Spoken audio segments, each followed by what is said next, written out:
안녕하세요. 꼭 필요한 정보로 찾아오는 바로정보TV입니다.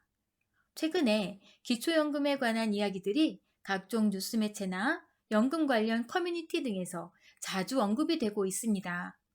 윤석열 정부의 대선 공약에서 기초연금을 40만 원으로 인상하겠다는 말이 나온 게 시발점이 되었고, 예산안을 정하는 과정에서 여당에서는 내년도 기초연금을 32만 1,950원으로 확정하면서 야당의 반발도 이어졌는데요. 여기에 OECD에서 한국의 국민연금 문제점과 방향을 제시하면서 기초연금은 국민연금과 함께 앞으로 꼭 해결하고 풀어나가야 할 과제가 되었습니다. 고령화와 저출산 문제가 이제는 먼 훗 이야기가 아닌 현실로 점점 다가오고 있습니다. 그런데 여러 가지 추측성 기사에 연연하기보다는 일단 현재 기준으로 기초연금을 받을 수 있는 조건이 되시는 분들은 받으셔야 하는데요. 정부의 발표에 따르면 현재 우리나라 국민 중 기초연금 수급 대상자가 되는데도 불구하고 약 20만 명이 신청을 하지 않아서 매월 주는 기초연금을 못 받고 있다는 의외의 소식을 듣게 되었습니다. 그래서 기초연금을 아직 신청하지 않으신 분들은 꼭 신청하시면 좋을 것 같아서 기초연금 수급 조건과 신청 방법에 대해 알아보도록 하겠습니다. 기억하실 점은 해마다 기초연금을 산정하는 기준이 되는 선정 기준액이 상향되고 있고 근로소득에 대한 공제액도 인상이 된다는 점입니다. 혹시 지난해에 신청했다가 탈락되었던 분들이 올해에도 안 되겠지 하고 포기하시는 경우가 많은데요. 매년 기준이 완화되기 때문에 해가 바뀌면 꼭 한번 다시 신청해 보시라는 말씀을 드리고 싶습니다. 혹시 주변에 만 65세 이상이신 어르신분 중에서 기초연금을 받지 않고 계신 분이 계시다면 꼭 신청하시도록 권유해 주시면 좋을 것 같고요. 대상 조건에 해당이 되지 않을 거라는 막연한 생각에 신청을 하지 않기보다는 일단 모의 계산을 통해 결과를 확인해 보시고 혹시 대상에서 탈락하시더라도 오차가 있을 수도 있으니까 어느 정도 가능성이 있다고 생각이 되신다면 신청해 보시는 게 좋을 것 같습니다. 기초연금은 반드시 신청을 해야만 받을 수 있다는 거 꼭 기억하시기 바라면서 영상 시작하겠습니다. 구독과 좋아요, 알림 설정은 영상을 만드는 큰 힘이 됩니다. 꼭 눌러주세요. 기초연금은 대부분 어려웠던 지난 시절에 국가 발전과 자녀 양육에 힘쓰시느라 정작 본인들의 노후 대책을 하지 못하신 분들에게 조금이나마 생활에 도움이 될 수 있도록 정부에서 지원해주는 복지 정책 중 하나인데요. 만 65세 이상이신 분들 중 70%에 해당하시는 분들에게 매달 현금으로 지급이 됩니다. 그런데 앞에서 말씀드린 것처럼 대상이 되는데도 불구하고 정작 신청을 하지 않아서 못 받고 계신 분들이 무려 20만 명이나 된다고 하니 안타까운데요. 혹시 아직 신청하지 않으셨다면 지금부터 소개해드릴 자격 조건을 보시고 본인의 상황을 적용해 보시기 바랍니다. 먼저 자격 조건에 대해 알아보고 이어서 신청 방법까지 알려드리겠습니다. 자격 조건을 보면 두 가지가 있는데요. 첫째, 만 65세 이상이셔야 하고 대한민국 국적을 가지고 계셔야 합니다. 둘째, 가구의 소득 인정액이 선정 기준액 이하여야 합니다. 선정 기준액은 2022년 현재 기준 단독 가구인 경우 180만 원이고요. 부부 가구는 288만 원입니다. 참고로 선정 기준액은 노인 가구의 소득 재산 수준과 생활 실태, 주택 공시가격, 물가 상승률 등을 고려해서 매년 조정이 되기 때문에 해마다 일정 부분씩 인상된다는 점 기억하시면 되고요. 보통 연말이 되면 선정 기준액을 발표하게 됩니다. 여기서 소득 인정액은 바로 월 소득 평가액과 재산의 월 소득 환산액을 합산한 금액을 말하는데요. 쉽게 말하자면 월마다 소득으로 인정되는 금액이 월 소득 평가액이 되는 것이고요. 기본적으로 가지고 계신 재산을 월 단위로 환산한 금액이 월 소득 환산액입니다. 이 두 가지를 합쳐서 해당 가구의 월 소득으로 계산을 하고 여기에 부채 등을 감안해서 산정되는 금액이 소득 인정액이 되는 것이고요. 소득 인정액이 선정 기준액 이하가 되면 기초연금 지급 대상자에 해당된다고 생각하시면 됩니다. 선정 기준액은 나라에서 정하는 금액이니까 정해져 있는 부분이기 때문에 소득 인정액만 따져보시면 되는데요. 소득 인정액은 소득 평가액과 재산의 소득 환산액을 더해서 계산된다고 말씀드렸는데요. 먼저 소득 평가액을 계산하는 방법을 보겠습니다. 공식이 있는데요. 보시는 바와 같이 근로소득에서 103만 원을 빼준 금액에 0.7을 곱하고 거기에 기타 소득을 더해서 계산합니다. 그럼 소득평가액을 결정하는 소득의 종류 5가지, 즉 근로소득, 사업소득, 재산소득, 공적이전소득, 무료임차소득에 대해 알아보겠습니다. 근로소득은 말 그대로 근로의 대가로 받는 소득을 말하는데요. 소득평가액을 계산할 때는 기본 공제액인 103만 원을 공제한 금액에서 30%를 추가로 공제해 드립니다. 그리고 일용근로소득이나 공공일자리소득, 자활근로소득은 근로소득에서 제외됩니다. 사업소득은 기타 사업소득과 임대소득을 합한 금액을 말하는데요. 기타 사업소득은 도매업, 소매업, 제조업, 농업, 어업, 임업, 기타 사업에서 얻는 소득을 말하고요. 임대소득은 부동산, 동산, 권리, 그 밖에 재산의 대여로 발생하는 소득을 말합니다. 재산소득은 이자소득과 연금소득의 합을 말하는데요. 이자소득은 예금이나 적금, 주식, 채권의 이자와 배당 또는 할인에 의해서 발생하는 소득을 말하고요. 연금소득은 민간연금보험과 연금저축 등에서 정기적으로 발생하는 소득을 말합니다. 공적이전소득은 국민연금, 공무원연금, 군인연금, 사립학교 교직원연금, 산재급여 등 정기적으로 지급되는 각종 수당, 연금, 급여, 기타 물품을 말합니다. 단, 일시금으로 받는 금품은 재산으로 산정됩니다. 무료임차소득은 자녀가 소유한 고가주택에 거주하고 계시는 본인 또는 배우자에 대해서 임차료에 상응하여 소득으로 인정하는 금액을 말하는데요. 신청하시는 분 또는 배우자의 주민등록상 주소지 주택이 자녀 명의이고 시가 표준액이 6억 원 이상인 경우 연 0.78%에 해당하는 금액이 소득으로 적용됩니다. 많은 분들이 잘 모르고 계신 부분이기 때문에 주의하시고 따져보셔야 하는데요. 예를 들어 주택의 시가 표준액이 6억 원일 경우에는 월 39만 원이 무료 임차소득으로 잡히는 것이고요. 8억 원이면 52만 원이 되는 것입니다. 주의하실 점은 주택 가격이 6억 원이 아니고 시가 표준액이 6억 원이라는 점인데요. 시가 표준액을 알아보는 방법은 국토교통부의 부동산 공시가격 알림이 사이트에 접속하신 후 열람하기를 클릭하셔서 해당 지역의 주소를 입력하시면 열람이 가능합니다. 그럼 소득평가액을 사례로 계산해 보겠습니다. 월 200만 원의 근로소득이 있고 매달 국민연금 30만 원을 수급하는 단독가구인 경우입니다. 월 소득평가액은 근로소득 200만 원에서 103만 원을 뺀 97만 원에 0.7을 곱한 금액에 국민연금 30만 원을 더해서 97만 9천 원이 됩니다. 이번엔 부부가구의 경우인데요.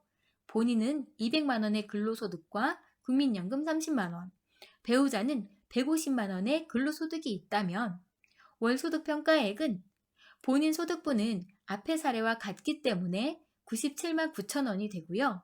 배우자 소득분은 근로소득 150만 원에서 103만 원을 뺀 47만 원에 0.7을 곱한 32만 9천 원이 됩니다. 그래서 두 부부의 소득을 더하면 130만 8천 원이 소득평가액이 되는 것입니다. 이번엔 재산의 소득 환산액을 계산하는 방법을 살펴보겠습니다. 일반 재산에서 기본 재산액을 빼준 금액과 금융재산에서 2천만 원을 빼준 금액을 더한 후에 부채를 빼주고 계산값에 재산의 소득 환산율인 0.04를 곱해준 후 12개월로 나눈 금액에 고급 자동차 및 회원권이 있다면 그 금액을 더해줍니다. 여기서 기본 재산액은 지역별로 다릅니다. 특별시, 광역시, 특례시인, 대도시는 1억 3,500만 원이고요. 세종특별자치시, 성남시, 천안시 등 중소도시는 8,500만 원, 고흥군, 음성군, 영월군 등 농어촌은 7,250만 원입니다. 그리고 눈여겨보셔야 할 것이 하나 있는데요. 생업용 자동차이거나 10년 이상인 차량, 압류 등으로 운행이 불가능한 자동차 등을 제외한 3000cc 이상 또는 4천만 원 이상의 고급 자동차와 회원권은 그 금액을 그대로 적용하기 때문에 만약 이런 것들이 있으신 분은 탈락하는 경우가 대부분이라고 하는데요. 다만 국가유공자나 장애인 등이 소유한 자동차는 재산 산정에서 제외된다는 점도 참고하시면 되고요. 회원권의 종류는 골프, 승마, 콘도, 종합체육시설 이용, 요트 회원권입니다. 혹시 갖고 계시지만 이용은 잘 안 하신다면 처분을 하는 것도 방법일 것 같습니다. 그리고 기타 증여 재산에 대한 내용도 있는데요.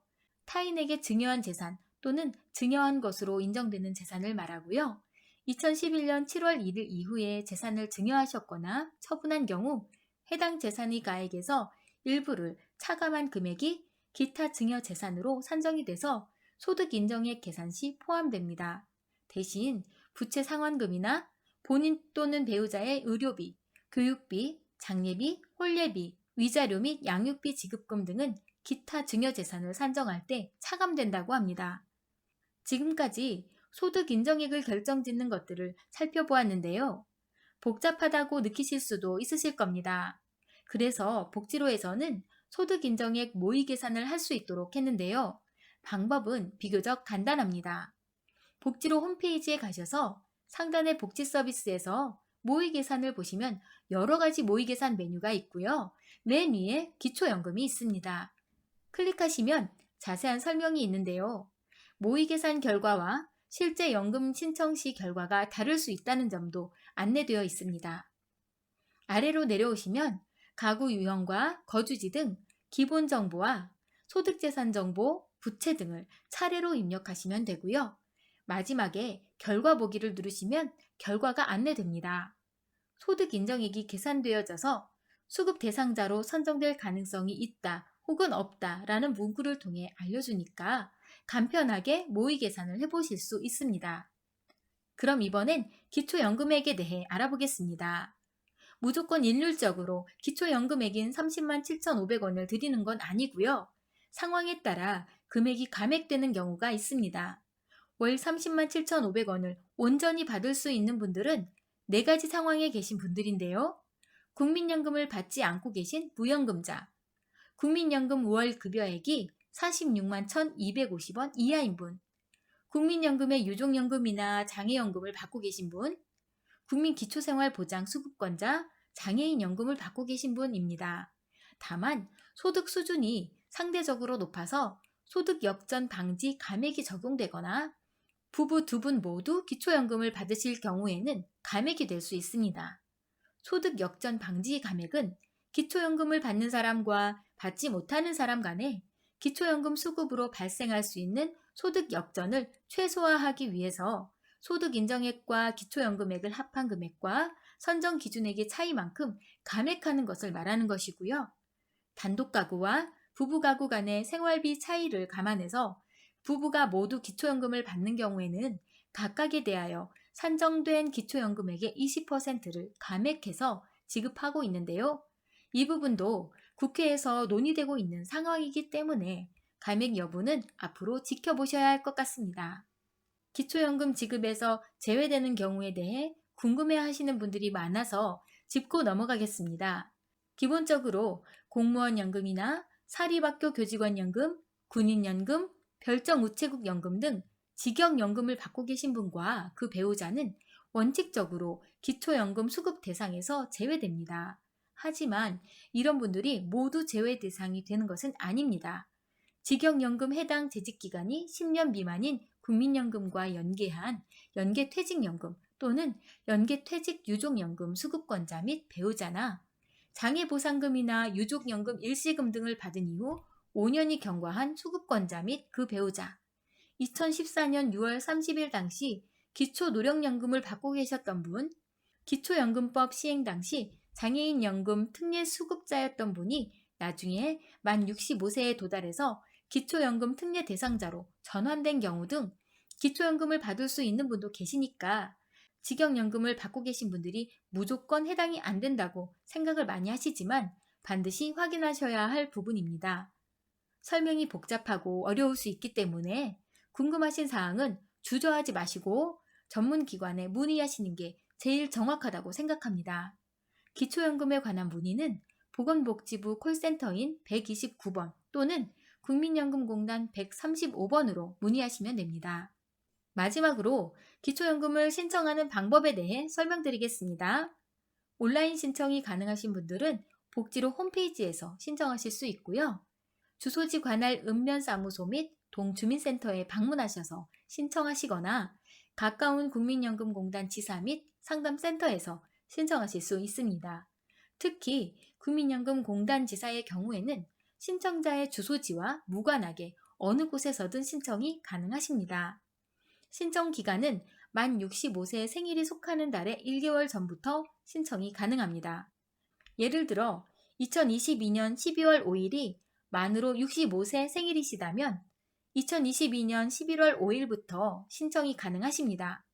준비하실 서류는 신분증과 기초연금을 지급받으실 본인 계좌의 통장 사본, 배우자의 금융정보 등 제공 동의서. 이것은 배우자가 있으신 경우 배우자가 신청 자격이 없거나 신청을 하지 않더라도 소득이나 재산 조사의 대상이 되기 때문에 필요한 것입니다. 그리고 전월세 계약서가 있으신 분들은 지참하시면 되고요.